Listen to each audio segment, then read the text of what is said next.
Film ini diawali oleh seorang biarawati yang mengantar bocah, sebut saja namanya Jono, ke sebuah panti asuhan.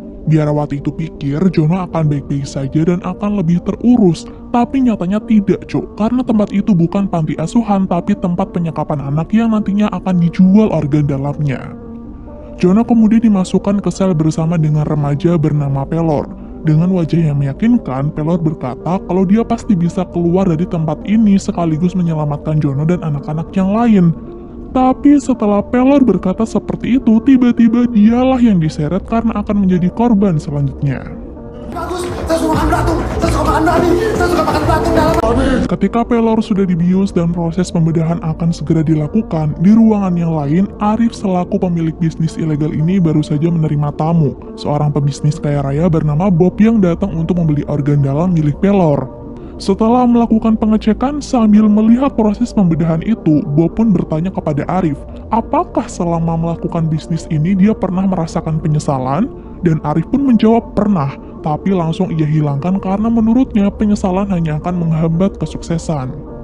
Mendengar jawaban dari Arif, tiba-tiba Bob pun mencengkeram bahu Arif dan di saat yang bersamaan ketika sang dokter akan membedah perut Pelor, tiba-tiba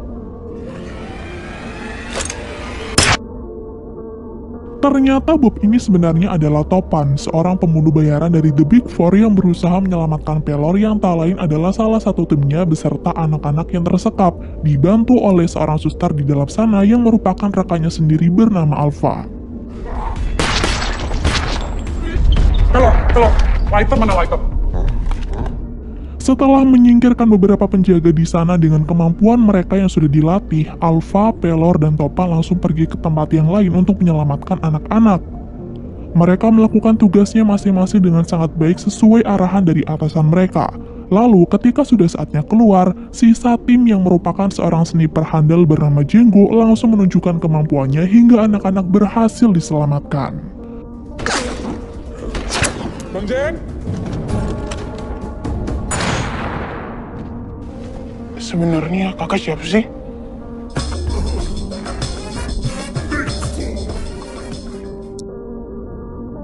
Sementara itu di tempat yang lain, seorang wanita cantik sekaligus polisi bernama Dina terlihat sedang menunggu sang ayah untuk diajak foto bersama.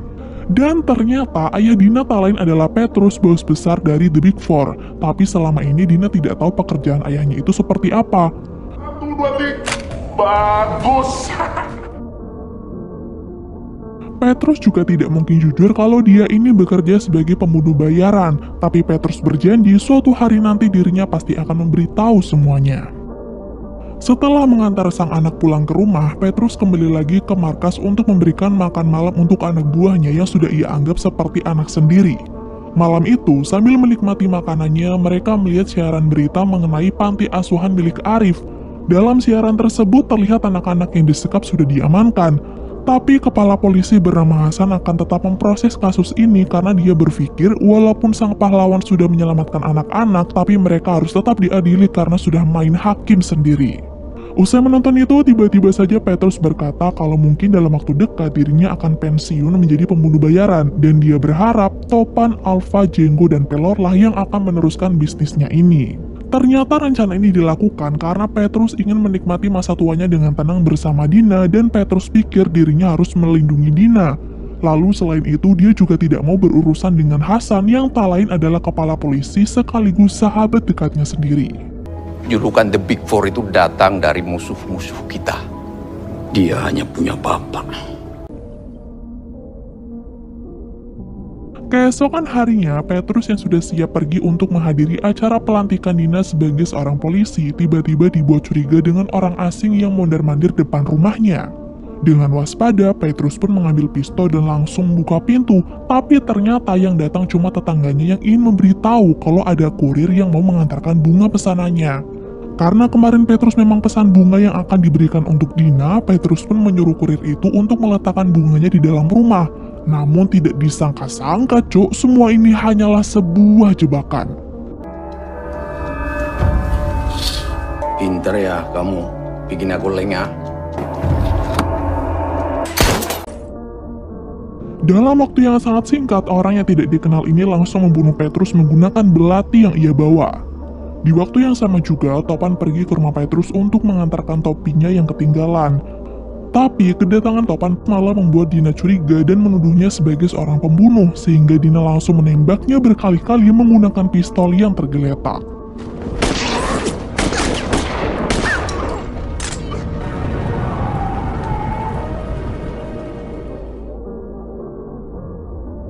Semenjak kejadian itu, bukan hanya Dina yang terpukul akan kepergian Petrus, tapi Topan dan kawan-kawan juga, karena mereka sudah menganggap Petrus seperti ayah mereka sendiri.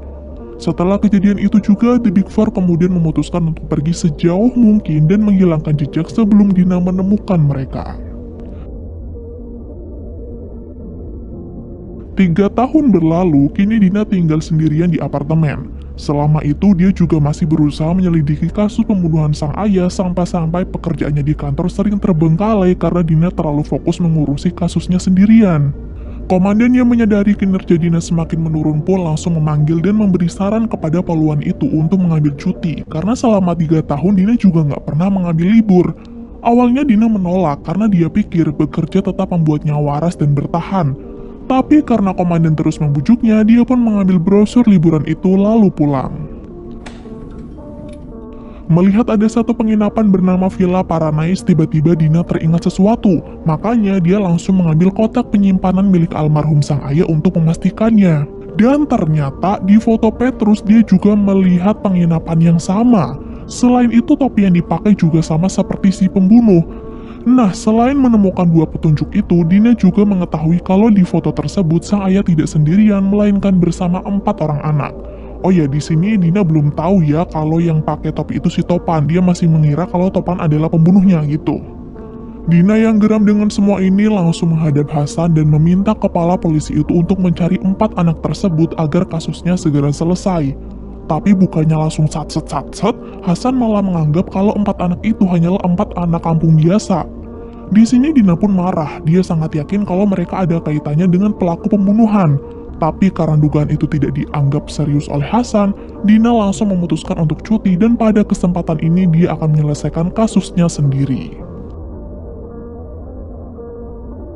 Singkat cerita, sampailah Dina di Kepulauan Tropis Bersi, lokasi di mana Villa Paradise itu berada. Setelah melakukan perjalanan menggunakan taksi, Dina langsung masuk ke villa tersebut dan bertemu dengan Topan yang ternyata memilih untuk pindah ke tempat itu lalu bekerja sebagai resepsionis. Tentu saja Topan yang melihat Dina datang langsung panik, tapi karena tidak ingin ketahuan begitu saja, dia pun mengambil seragamnya dan menyapa Dina dengan ramah layaknya seorang resepsionis penginapan. Tidak diduga-duga, Dina nggak pakai basa-basi nih cok, dia langsung bertanya mengenai ayahnya dan 4 anak itu kepada Topan. Lalu karena Topan mengaku tidak mengenal mereka, Dina pun menyewa 1 kamar untuk menginap karena mungkin besok dia akan bertanya kepada orang lain yang ada di sekitar. Walaupun awalnya Topan menolak dan berusaha mengusir Dina dengan segala cara, tapi karena Dina memaksa dan sudah mengeluarkan uang, dengan terpaksa Topan pun mengantar wanita itu ke kamar. Ketika Topan sedang menyiapkan kamar, dia melihat 2 orang pria datang dengan gerak-gerik yang mencurigakan. Topan kira 2 orang itu adalah rekan polisi Dina. Tapi karena Dina bilang dia datang sendirian, Topan pun pamit untuk kembali ke lobi agar dia mengetahui maksud tujuan mereka. Masih dengan ramah tamah dan senyum ciptadenya nih, Topan menyapa mereka. Dan memang benar, keduanya adalah orang suruhan yang dari awal membutuhkan Dina dan ingin macam-macam. Lalu karena tidak ingin Dina celaka, Topan sengaja mempermainkan mereka. Dia juga menyalakan radio agar Dina tidak mendengar keributannya dan perkelahian 1 lawan 2 pun dimulai.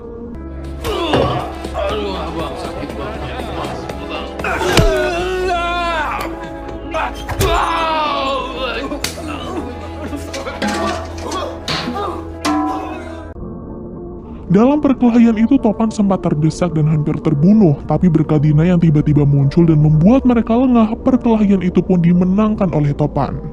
Sialnya, Dina tidak sengaja menemukan foto Petrus di meja resepsionis. Selain itu, Topan juga terbukti sudah bekerja 3 tahun yang lalu, jadi di saat itu juga Dina langsung mendesak Topan untuk menjelaskan semuanya. Setelah menyingkirkan 2 pembunuh bayaran itu, Topan memberitahu Dina bahwa dia dan ketiga saudaranya adalah anak angkat Pak Petrus yang sudah diasuh sejak kecil. Mendengar hal tersebut, Dina sekarang tahu alasan ayahnya tidak pernah ada waktu untuk dirinya selama ini. Dan karena Dina sudah mencurigai mereka sebagai tersangka dalam pembunuhan ini, Dina memaksa Topan untuk memberitahu di mana 3 saudaranya yang lain. Tidak bisa mengelak dan kabur begitu saja, akhirnya Topan mengantar Dina pergi menemui 3 saudaranya yang lain.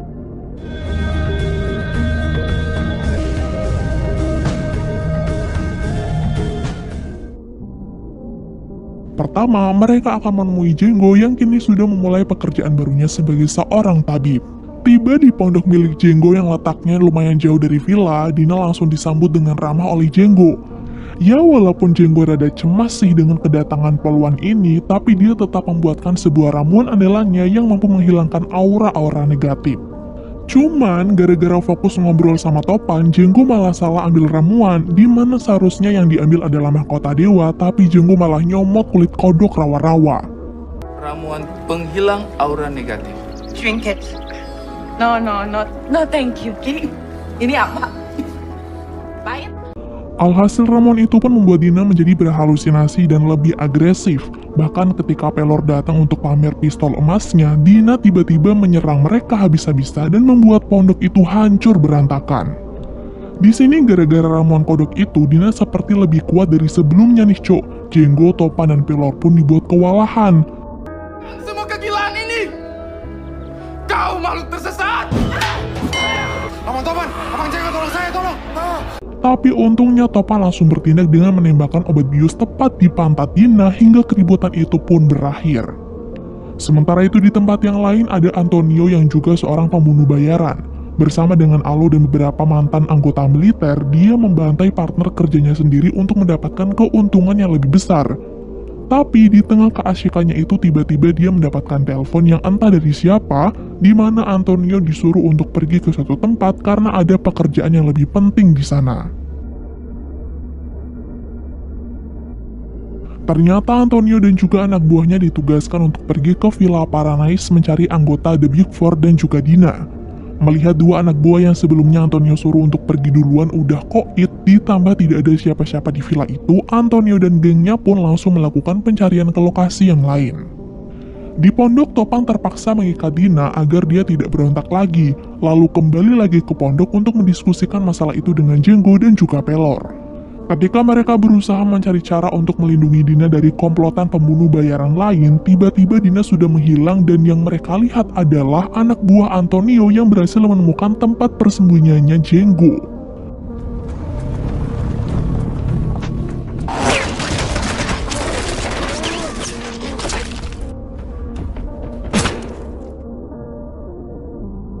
Karena situasi sudah sangat berbahaya, Topan berencana untuk pergi mencari Dina, sedangkan Jenggo dan Pelor ditugaskan untuk meladeni mereka.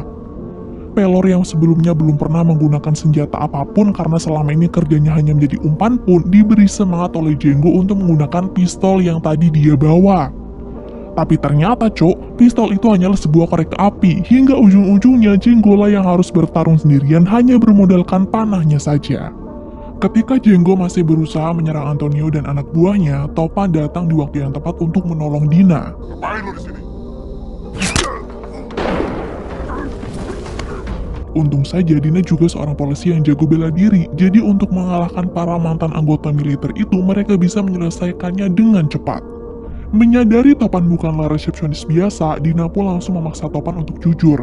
Tapi karena keadaannya kurang pas untuk menjelaskan semuanya, Topan menyuruh Dina untuk percaya dan menunggu, sedangkan dirinya akan kembali lagi ke pondok membantu Jenggo.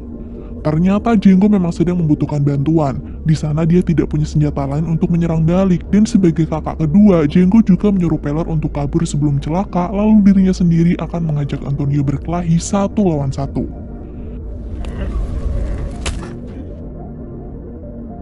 Di saat Jenggo sudah tidak berdaya lagi untuk melawan Antonio, tidak lama kemudian Topan datang sambil membawa 1 tawanan untuk mengancam. Sialnya, Antonio nggak merasa takut sama sekali, dia bahkan membunuh anak buahnya sendiri dan berhasil menyerang Topan habis-habisan.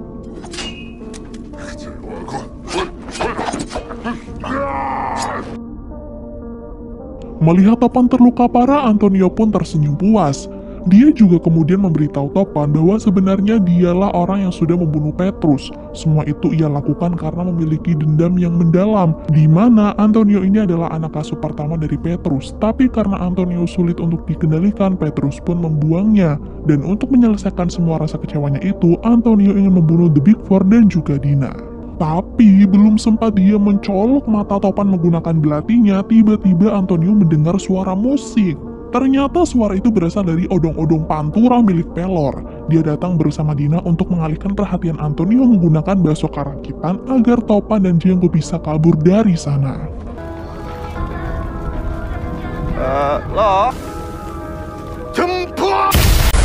Menyadari Topan dan Django berusaha untuk melarikan diri, Antonio pun langsung mengambil motor untuk mengejar mereka. Menggunakan senjata, dia beberapa kali menembak. Tapi sialnya, Topan berhasil menyerangnya balik hingga dia dan motornya pun jatuh tersungkur.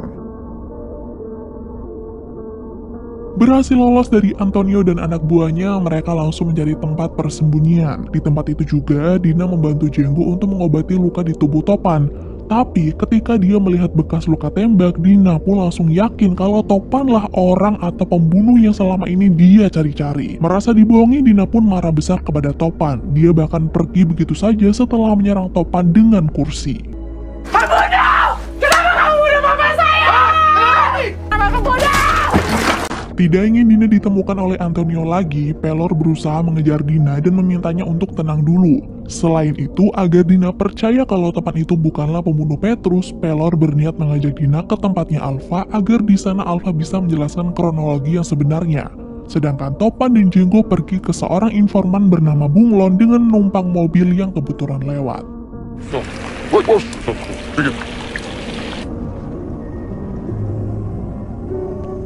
Singkatnya, ketika pagi tiba, Dina dan Pelor sampai juga di tempat Alpha bekerja.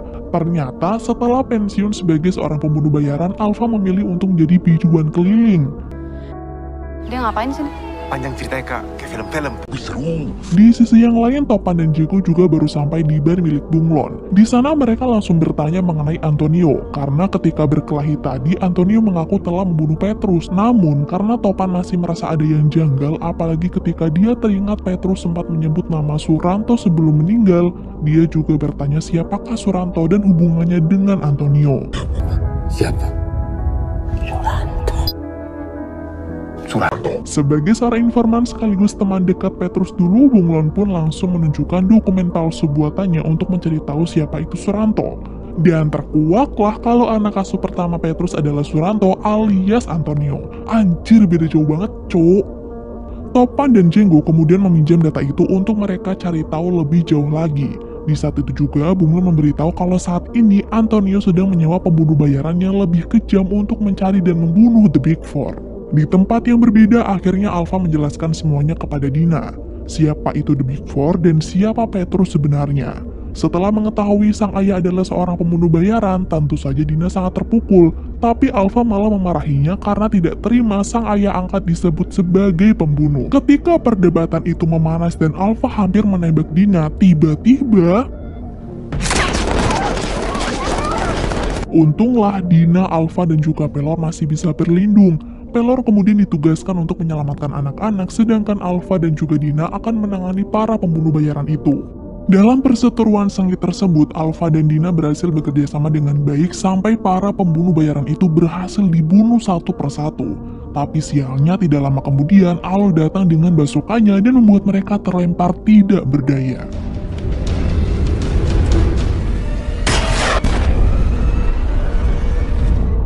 Untungnya di waktu yang tepat, Topan dan juga Django datang menolong mereka lalu berusaha kabur menuju kapal yang sudah disiapkan. Tapi ketika Dina sadar dari pingsannya, tidak disangka-sangka Pelor malah tertangkap dan akan dijadikan sandera oleh Antonio.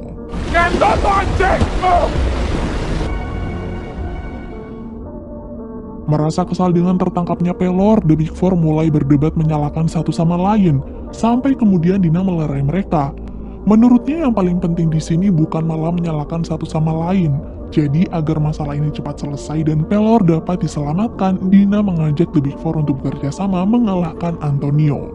Di malam itu, mereka langsung menyiapkan persenjataan untuk pertempuran di hari esok. Di sana mereka memilih senjata andalan masing-masing. Alpha juga membuat peledak tambahan yang diberi nama Kentut Lucifer 3000.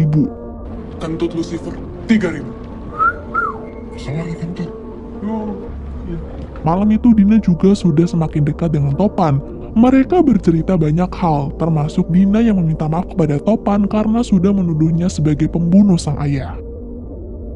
Singkat waktu, hari penyerangan pun tiba.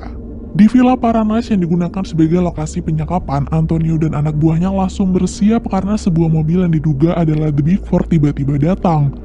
Gak pakai basa-basi nih, Antonio langsung menembaki mobil tersebut. Tapi karena tidak ada perlawanan sedikit pun, pintu mobil pun dibuka dan ternyata isinya adalah peledak Kentut Lucifer.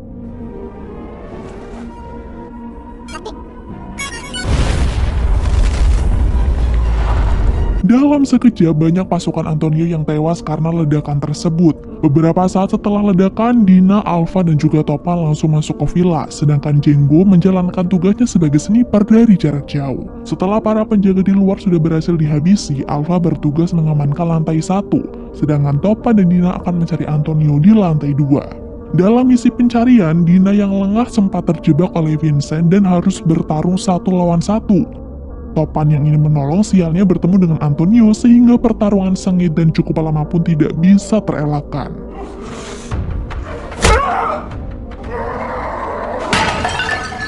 Karena lawannya tidak seimbang, Dina pun hampir saja terbunuh oleh Vincent. Tapi karena dia tidak gampang menyerah walau kakinya hampir patah, Dina tetap melanjutkan pertarungannya lalu merebut senjata milik Vincent dan menembak kepala musuhnya itu sampai hancur.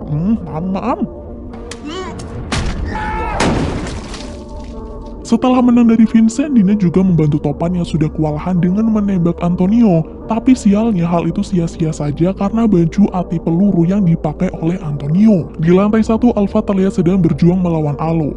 Di sini, Django juga tiba-tiba datang, tapi dia malah mendapatkan serangan bertubi-tubi dari Alo. Tapi untungnya nih, ketika Alo akan menggunakan bazooka, Django langsung melempar senapan yang dia bawa dan membuat bazooka itu meledak membunuh tuannya sendiri.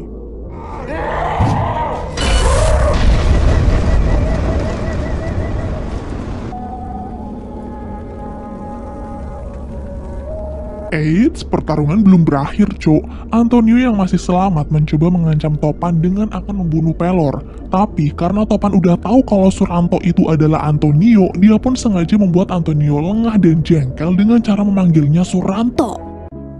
Suranto. Oh, Suranto nggak punya teman. Antonio Sandoval. Alhasil, Antonio yang merasa tidak terima pun menyuruh Topan untuk berhenti mengucapkan nama itu, sampai tidak sadar kalau Pelor akan menyerangnya dan membuat Antonio terbunuh oleh belati dari tangan Topan.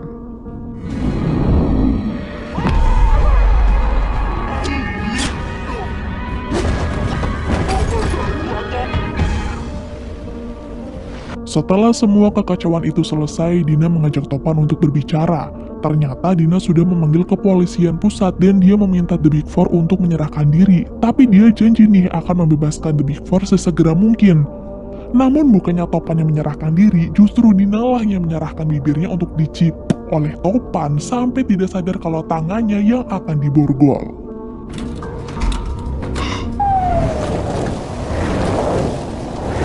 The Big Four kemudian berterima kasih sekaligus pamit karena setelah ini mereka akan kembali bersembunyi. Tapi The Big Four janji akan segera kembali untuk menemui Dina yang kini sudah seperti keluarga mereka sendiri. Di akhir film, kita akhirnya tahu nih kalau dalang dari semua ini adalah Hasan. Hasanlah yang sudah menyuruh Antonio untuk membunuh The Big Four. Tapi Hasan juga mendapatkan perintah dari seorang pembunuh bayaran wanita yang sering disebut Lady. Dan film pun berakhir.